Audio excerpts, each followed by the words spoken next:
नमस्कार आप सभी का फिर से मेरे इस क्लास पे। पिछले क्लास में हम लोग जाने थे टेंस के बारे में और टेंस हम लोग जाने थे सिंपल प्रेजेंट टेंस के बारे में। आज हम लोग स्टार्ट करेंगे दूसरा टेंस और वो दूसरा टेंस हमारा है प्रेजेंट कंटिन्यूअस टेंस। इस टेंस को हम कैसे पहचानेंगे पहले इसके बारे में हम जानते हैं। तो इसमें है कि जब हमारा प्रेजेंट कंटिन्यूअस टेंस होगा तो उसको हमको पहचानने के लिए है कि कोई भी हिंदी का वाक्य रहेगा, उस वाक्य के अंत में रहा है, रहे हैं या रही है, रहा है, रहे हैं या रही है, या उस वाक्य से हमको पता चले कि वह जो काम है वह काम लगातार चल रहा है, अभी बंद नहीं हुआ है, लगातार चल रहा है।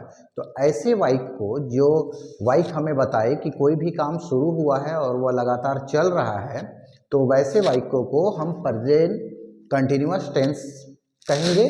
और उसको बनाने के लिए ये कुछ नियम है, उस नियम को पहले हम लोग देखते हैं। तो उस नियम को बनाने के लिए अगर हम जान जाएंगे कि कौन सा कोई भी अगर हिंदी का वाक्य है, वह वाक्य के अंत में अगर रहा है, रहे हैं या रही है, तब उसमें पहले हम सब्जेक्ट देखेंगे। अगर वह सब्जेक्ट आई हो, आई जिसका हिंदी होता है मैं, अगर उस वाक्य का शुरुआत मैं से हुआ है तो उसके साथ हम एम का प्रयोग करेंगे। अगर हम देखेंगे उस वाक्य में वी है, वी जिसका हिंदी होता है हम लोग, यू जिसका हिंदी होता है तुम या तुम लोग, दे जिसका हिंदी होता है वे लोग, अगर ये सब्जेक्ट रहे तो उसके साथ हम आर का प्रयोग करेंगे। और कोई भी हिंदी का वाक्य है अगर उसमें सब्जेक्ट ही, वह, शी, वह, चाहे वह लड़का हो या लड़की हो तो ही और शी का प्रयोग उसमें करेंगे। कोई भी निर्जीव चीज हो और कोई भी नेम हो, अगर ये हमारा सब्जेक्ट रहे तो इसके साथ हम ईच का प्रयोग करेंगे। ये समझ में आ गया। अब आगे हम आते हैं। हम लोग पहले से ही जान रहे हैं कि कोई भी टेंस है उसको हम चार रूप से बना रहे हैं, और वो चार रूप में हम बांटे हैं। पहला हम बांटे हैं अफर्मेटिव, दूसरा नेगेटिव, तीसरा इंट्रोगेटिव ए और चौथा इंट्रोगेटिव बी। ये जो इंट्रोगेटिव है प्रश्नवाचक है, इस वाक्य को हम दो भाग में बांटे हैं। वो पिछले हम टेंस में हम लोग ये इसके बारे में जान चुके हैं कि इंट्रोगेटिव ए और इंट्रोगेटिव बी। इंट्रोगेटिव ए जिसकी शुरुआत हम क्या से करते हैं, और इंट्रोगेटिव बी जिसमें हम लोग क्वेश्चन वर्ड का प्रयोग करते हैं, जैसे क्यों, कब, कैसे, कहाँ, इसका प्रयोग करते हैं। तो अब हम लोग आते हैं सबसे पहले शुरुआत में अफर्मेटिव सेंटेंस देखते हैं। अफर्मेटिव सेंटेंस में हम लोग एक स्ट्रक्चर कर रहे हैं। स्ट्रक्चर जो हमारा है वो हमारा स्ट्रक्चर है subject plus is am are plus verb four plus object. इससे हम बनाएंगे हमारा जो पहला हिंदी का वाक्य है, वह वाक्य है राम अंग्रेजी पढ़ रहा है। लास्ट में ये रहा है आया। अब हमको पूरी तरह से समझ में आ गया कि ये जो हमारा सेंटेंस है, ये जो हमारा वाक्य है, ये वाक्य हमारा प्रेजेंट कंटिन्यूअस टेंस का है। तो इस टेंस को बनाने के लिए पहले हमको ढूंढना है यहाँ सब्जेक्ट। तो पहले हम यहाँ ढूंढेंगे कि हमारा इस वाक्य पे, हिंदी का जो ये वाक्य है, इस वाक्य में सब्जेक्ट यानी कि कर्ता, कर्ता कौन है। तो यहाँ हम पाते हैं कि कर्ता है राम, क्योंकि अंग्रेजी पढ़ने वाला राम है। तो पहले जो हमारा सब्जेक्ट होगा वो हमारा है राम। तो हम यहाँ राम लिखें। राम के बाद हमको अब ऐड करना है इज का, एम का या आर का। तो हम फिर आ जाते हैं इस पे, जिसके बारे में हम लोग पहले जान चुके हैं कि राम एक नाम है और नाम के साथ हम प्रयोग करते हैं इज का। तो यहाँ हम इज का प्रयोग किए तो हमको सब्जेक्ट भी मिल गया, ये इज एम आर में एक इज मिल गया। अब हमको प्रयोग करना है भर्ब का। अब यहाँ हम ढूंढेंगे कि भर्ब क्या है। तो भर्ब हम कहते हैं कि कर्ता जिस काम को करता है उसको हम भर्ब करते हैं। तो यहाँ राम जो है, राम एक काम कर रहा है, कि राम वो काम कर रहा है, पढ़ रहा है। तो यहाँ पढ़ना हमारा भर्ब हो गया। तो पढ़ना का होता है रीड, और रीड का भर्ब फोर यानी कि उसका चौथा रूप जो होता है वह होता है रीडिंग। तो यहाँ हम लिख दिए रीडिंग। अब हमारा भर्ब भी मिल गया। अब हमको ऐड करना है ऑब्जेक्ट।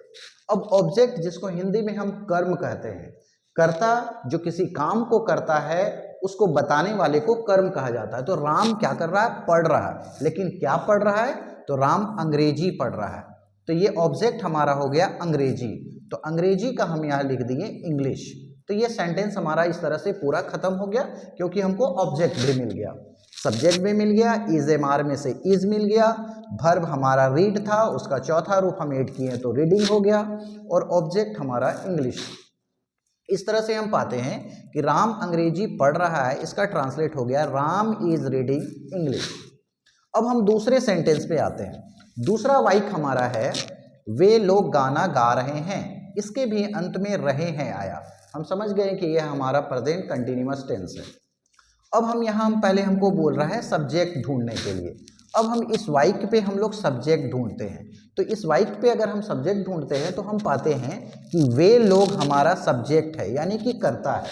वे लोग का इंग्लिश है दे, हम यहाँ पर लिख दिए दे, ये सब्जेक्ट का काम खत्म हो गया। अब हमको दे के साथ इज, एम या आर, ये तीनों में से किसी एक को ऐड करना है। तब हम आएंगे इस पे कि दे यहाँ हमारा है और दे के साथ हमको ऐड करना है आर का। हम यहाँ दे के साथ आर का यूज किए।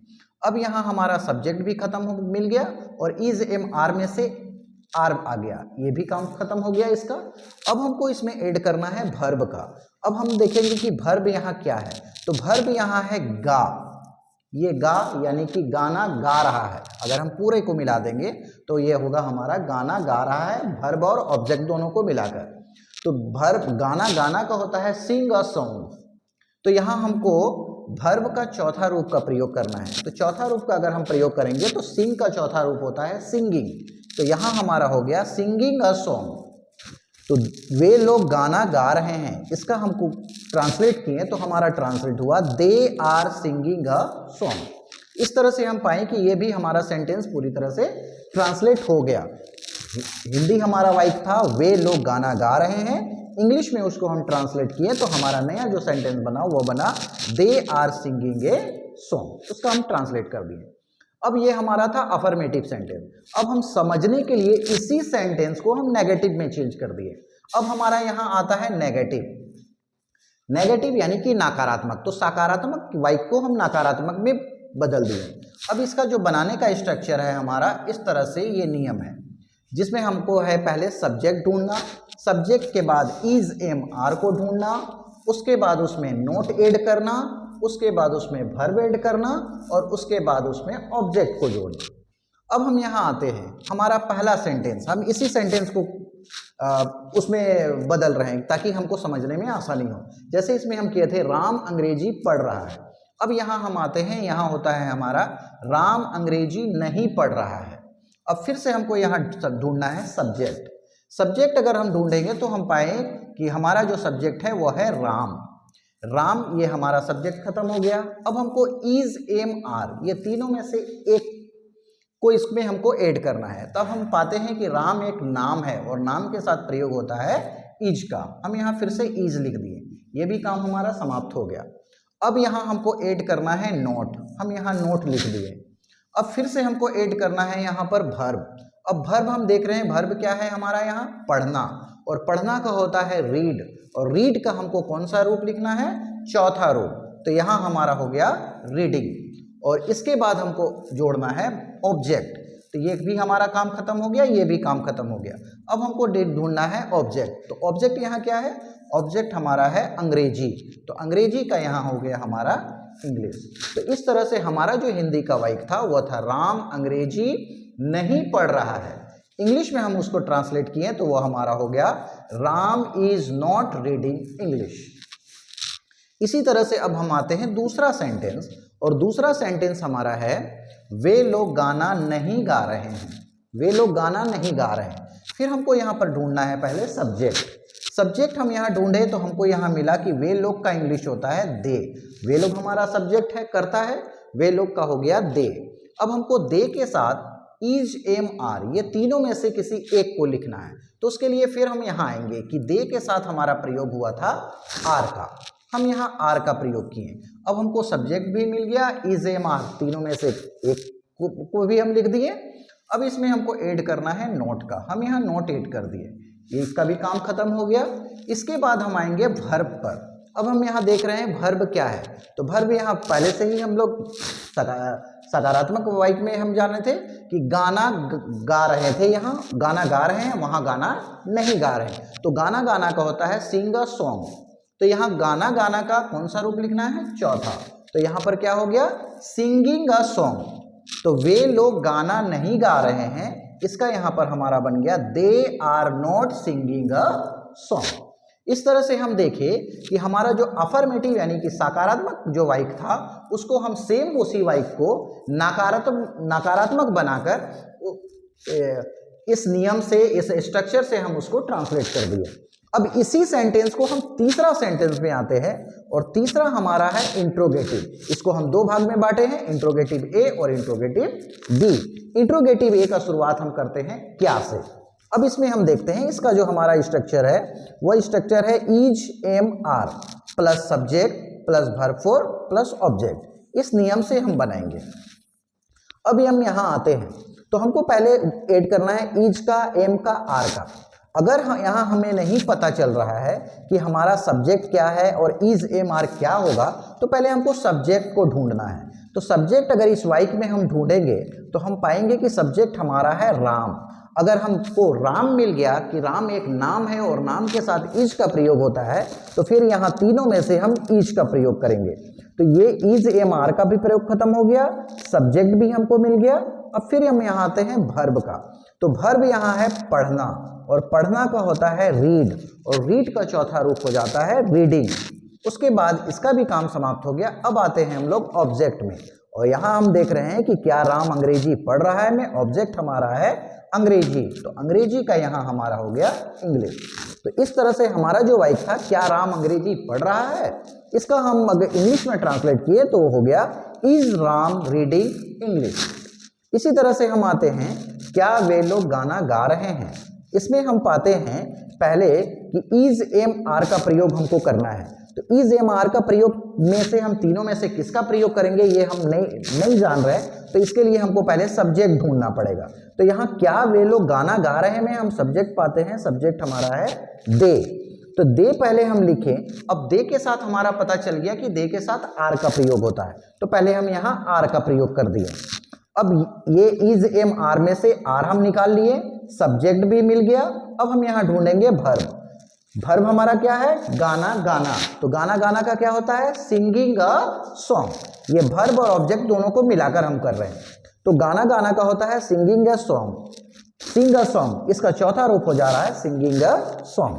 तो यहाँ हिंदी का वाक्य हमारा था क्या वे लोग गाना गा रहे हैं, यहाँ हो गया they are they singing a song. तो इस तरह से हम पाए कि हमारा इंट्रोगेटिव में सेम सेंटेंस को, वही सेंटेंस को हम यहाँ तीन रूप में अभी तक चेंज कर चुके हैं। पहला था राम अंग्रेजी पढ़ रहा है, नेगेटिव में राम अंग्रेजी नहीं पढ़ रहा है, इंट्रोगेटिव ए में उसको बनाए क्या राम अंग्रेजी पढ़ रहा है। अब इसी सेंटेंस को हम चौथे रूप में चेंज करते हैं और उसको हम बना देते हैं इंट्रोगेटिव बी। अब यहाँ का जो स्ट्रक्चर हमारा है वो है ये। इस स्ट्रक्चर से हम बनाएंगे, पहला हमारा है क्वेश्चन वर्ड, उसमें ऐड हमको करना है इज एम आर, उसके बाद ऐड करना है सब्जेक्ट, उसके बाद ऐड करना है वर्ब, उसके बाद ऐड करना है हमको ऑब्जेक्ट। अब यहाँ जो पहला हमारा वाक्य बना वो बना राम कैसे अंग्रेजी पढ़ रहा है। पिछला कक्षा में हम जान चुके हैं ये क्वेश्चन वर्ड क्या है। तो क्वेश्चन वर्ड जैसे व्हाट का हिंदी क्या होता है, क्यों का इंग्लिश वाई होता है, हाउ का इंग्लिश हिंदी कैसे होता है, कब का इंग्लिश व्हेन होता है, कहाँ का इंग्लिश वेयर होता है। तो इस तरह से ये हमारा क्वेश्चन वर्ड यानी कि प्रश्नवाचक जो शब्द है। तो क्वेश्चन वर्ड पहले हम यहाँ ढूंढेंगे। तो यहाँ क्वेश्चन वर्ड ढूंढेंगे तो हम पाते हैं कि क्वेश्चन वर्ड हमारा है कैसे। तो कैसे का इंग्लिश हो गया हाउ। हम यहाँ पहले हाउ का प्रयोग किए। अब इसका काम समाप्त हो गया। अब हमको इसमें ऐड करना है इज एम आर। अगर हम ये नहीं जान रहे हैं तो हम सीधे पार हो जाते हैं सब्जेक्ट में। पहले हम सब्जेक्ट ढूंढेंगे, अगर सब्जेक्ट हमको मिल गया तो इज एम आर क्या होगा ये हमें आसानी से पता चल जाएगा। तो हम पहले सब्जेक्ट ढूंढते हैं। तो यहाँ राम कैसे अंग्रेजी पढ़ रहा है में हम पाते हैं राम हमारा सब्जेक्ट है। हम यहाँ राम को पहले लिख दिए और जब राम लिखेंगे तब हमें पता चल जाएगा कि राम के साथ इज एम आर इन तीनों में से प्रयोग होगा इज का। तो यहाँ हम प्रयोग कर दिए इज का। तो ये क्वेश्चन वर्ड भी हो गया, इज एम आर भी हो गया, ये सब्जेक्ट भी हो गया। अब हम आते हैं वर्ब में। वर्ब हमारा है पढ़ना। पढ़ना का होता है रीड और रीड का चौथा रूप हो गया रीडिंग। अब ये भी खत्म हो गया। अब हम आते हैं ऑब्जेक्ट में। ऑब्जेक्ट अब हमारा बच रहा है अंग्रेजी और अंग्रेजी का इंग्लिश हो गया इंग्लिश। तो हम ट्रांसलेट कर दिए। तो राम कैसे अंग्रेजी पढ़ रहा है, इसका हमारा ट्रांसलेट बना how is Ram reading English. इसी तरह से दूसरा सेंटेंस में हम आते हैं और दूसरा सेंटेंस हमारा है वे लोग क्यों गाना गा रहे हैं। फिर से हम इसमें आएंगे, पहले हम ढूंढेंगे क्वेश्चन वर्ड। क्वेश्चन वर्ड हम पाते हैं क्यों। क्यों का इंग्लिश हो गया वाई। अब फिर हमको ऐड करना है इज का, एम का, आर का। ये तीनों में से अगर हम नहीं जान रहे हैं कि तीनों में से क्या होगा तो पहले हमको ढूंढना है सब्जेक्ट। अब यहाँ हम पाते हैं सब्जेक्ट हमारा है वे लोग। वे लोग का इंग्लिश हो गया दे। अब जब दे हमें मिल गया तो पता चल जाएगा कि दे के साथ इज नहीं होगा, एम भी नहीं होगा, दे के साथ प्रयोग होगा आर का। हम यहाँ प्रयोग कर दिए आर का। अब हमारा क्वेश्चन वर्ड भी खत्म हो गया, इज एम आर भी खत्म हो गया, सब्जेक्ट भी खत्म हो गया। अब हम आते हैं यहाँ वर्ब और ऑब्जेक्ट दोनों को मिलाकर कर रहे हैं।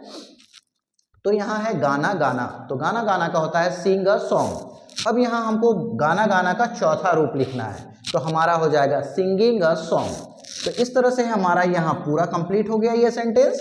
तो इस तरह से हम पाए कि वे लोग क्यों गाना गा रहे हैं, इसका इंग्लिश हुआ why are they singing a song. तो इस तरह से आज हम लोग देख रहे हैं कि आज हमारा प्रेजेंट कंटिन्यूअस जो टेंस नंबर 2 है, ये प्रेजेंट टेंस का 4 हम लोग पढ़ेंगे। Simple present tense, present continuous tense, present perfect tense और प्रेजेंट परफेक्ट कंटिन्यूअस टेंस। पिछले क्लास में हम लोग सिंपल प्रेजेंट टेंस के बारे में जाने थे। आज हम लोग कंप्लीट किए प्रेजेंट कंटिन्यूअस टेंस। इसको एक बार रिवीजन पूरी तरह से कर लेना है और जितने भी वाइक आएंगे जिसके अंत में रहा है, रहे हैं, रही है, अगर इस तरह का वाइक हो तो इस 4 रूप में उसको बनाने का कोशिश करना है, अपने से अभ्यास करना है ताकि हम लोग उसको आसानी से बना पाए। हम पिछले क्लास में बोले थे कुछ वर्ब के बारे में, जैसे गाना, सोना, चलना, बोलना, देखना, हंसना, रोना, इन वर्ब के बारे में जानना पड़ेगा। तो कुछ वर्ब के बारे में अगर हम जानेंगे और उसके 5 रूप के बारे में जानेंगे, जैसे verb 1, verb 2, verb 3, verb 4, verb 5, तो आसानी से हम किसी भी वाइक को ट्रांसलेट कर सकते हैं और आसानी से वो हमारा ट्रांसलेट हो जाएगा। तो अगले क्लास में हम लोग इसी का तीसरा टेंस में आएंगे और हमारा तीसरा टेंस होगा प्रेजेंट परफेक्ट टेंस। उस टेंस में हम लोग जानेंगे कि उस टेंस को हम लोग कैसे बनाएंगे और कैसे हमारा ट्रांसलेट आसान बन जाए। तो हम लोग आज ये प्रेजेंट कंटिन्यूअस टेंस किए, अगले क्लास में हम लोग फिर से मिलते हैं प्रेजेंट परफेक्ट टेंस के साथ।